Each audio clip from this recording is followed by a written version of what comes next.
Today we're going to be covering various property designations for strata properties. Exciting stuff, I know. However, this is an incredibly important topic. These designations can have a huge impact on your property value and your ability to sell in the future. Small things can be easily overlooked, and a small mistake can cost you big.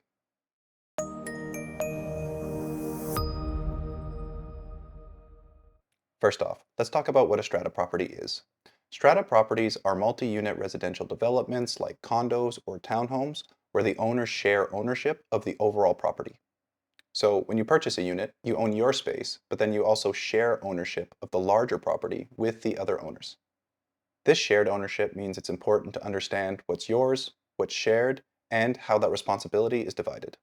Let's start off with the individual lot. This is the part that you own outright.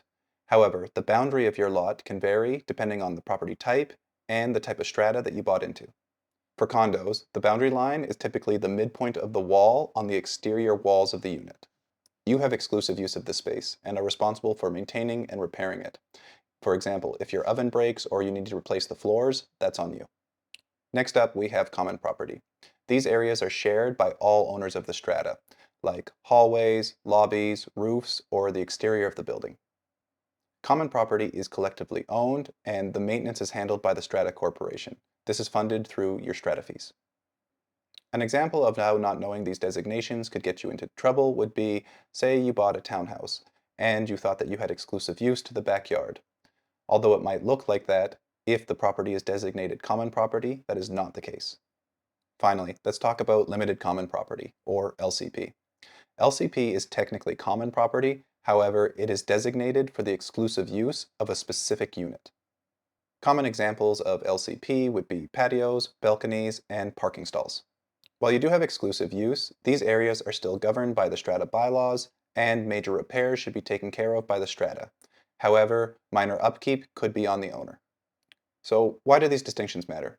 It's important to know who has access, who is required to maintain, and who is responsible for any issues. Insurance claims often hinge on these distinctions. Another area where this could become important is parking. Parking is commonly designated LCP. However, there are two different types of LCP. One of them requires a unanimous vote to change, so in that circumstance, you should be covered. The other type, however, only requires a three-quarter vote.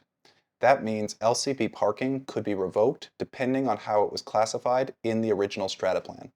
And yes, you did hear that last part right. In certain circumstances, LCP parking can be taken away. Not only would this affect your enjoyment of the property, but it could also significantly impact your future resale value. While I know this wasn't the most interesting topic, I hope now you can see why these distinctions are important. It's not about just knowing the definitions, it's about protecting your investment.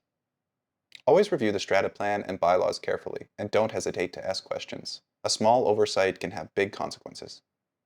If you have any questions about strata designations or real estate topics in general, please feel free to reach out anytime, and I'd be happy to go over things in more detail. I hope you found this video helpful. If you did, do me a favor and give the video a thumbs up, and consider subscribing to my YouTube channel for more real estate related advice. Thanks for watching.